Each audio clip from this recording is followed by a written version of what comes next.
वक्रतुंड महाकाय सूर्यकोटि समप्रभ निर्विघ्नं कुरु मे देव सर्वकार्येषु सर्वदा। दोस्तों नमस्कार, विस्तार डिजिटल में आपका स्वागत है। जैसा कि आप जानते हैं कि गणेशोत्सव चल रहा है। इस दौरान गणेश जी की पूजा का सबसे अधिक महत्व होता है, इसलिए विस्तार डिजिटल की तरफ से रोज हम आपके लिए लेकर आ रहे हैं गणपति बप्पा के अष्टविनायक स्वरूपों की कहानियां। आज हम आपको बताएंगे गणेश जी के चौथे स्वरूप वरद विनायक की कहानी। वरद विनायक एक बहुत प्राचीन मंदिर है जहां आस्था अनुसार भक्तों की समस्त मनोकामनाएं शीघ्र ही पूर्ण हो जाती हैं। तो आइए आपको बताएं कि इस मंदिर के पीछे की क्या कहानी है और कैसे हुई थी इसकी स्थापना। दोस्तों, श्री वरद विनायक मंदिर रायगढ़ जिले के खापोली तालुका में महर नाम के गांव में स्थित है। भगवान श्री गणेश को समर्पित इस मंदिर में गणेश जी स्वयंभू रूप में विराजमान है।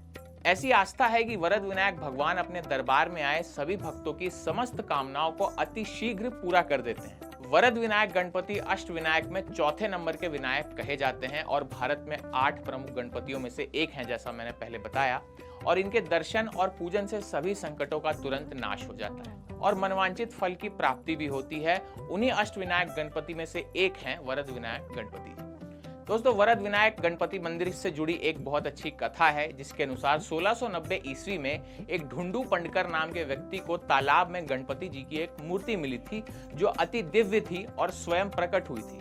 फिर 1725 में स्वप्न देशा के अनुसार कल्याण के सूबेदार श्री राम जी बिब्बल करार ने गणेश जी की उस मूर्ति को एक मंदिर बनवाकर उसमें स्थापित कर दिया, क्योंकि गणपति जी स्वयं उनके सपने में आए थे और उन्हें आदेश दिया था। यही गणेश जी श्री वरद विनायक गणपति के रूप में सभी भक्तों पर अपनी कृपा बरसा रहे हैं। जैसे ही गणेश जी को मंदिर में स्थापित किया गया, स्थापित होते ही गणेश जी यहाँ भक्तों की कामनाओं को अति शीघ्रता से पूर्ण करने लगे, जिससे यहाँ श्रद्धालुओं की भीड़ लगने लगी और सबको ये पता चल गया कि यह गणपति स्वयं प्रकट सिद्ध गणपति श्री वरद विनायक जी हैं, जो भक्तों के संकटों को क्षण भर में दूर कर देते हैं और उन्हें मनचाहा वरदान भी देते हैं। तब से यहाँ श्रद्धालुओं की भारी भीड़ हो गई और समय समय पर मंदिर का पुनरुत्थान होता रहता है।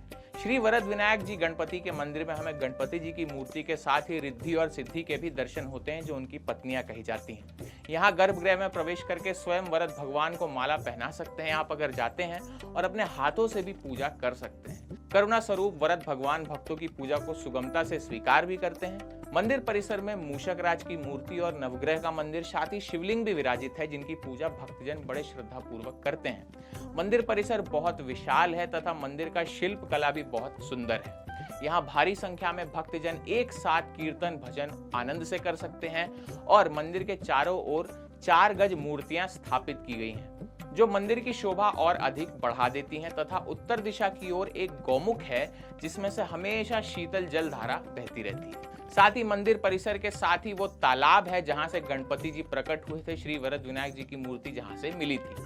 इस तालाब को गणेश तीर्थ भी कहा जाता है। इस तालाब में सभी अष्ट विनायकों की मूर्तियां लगी हुई हैं। यहाँ से प्रकट श्री वरद विनायक जी की ओरिजिनल मूर्ति जो उस समय मिली थी, उसे पास ही में दत्त मंदिर में विराजित कर दिया गया है तथा वरद विनायक मंदिर में अब नई मूर्ति की स्थापना कर दी गई है। वरद विनायक मंदिर में भाद्रपद शुक्ल पंचमी से पंचमी तथा माघ मास के शुक्ल प्रथम से पंचमी तक उत्सव के भव्य आयोजन होते हैं।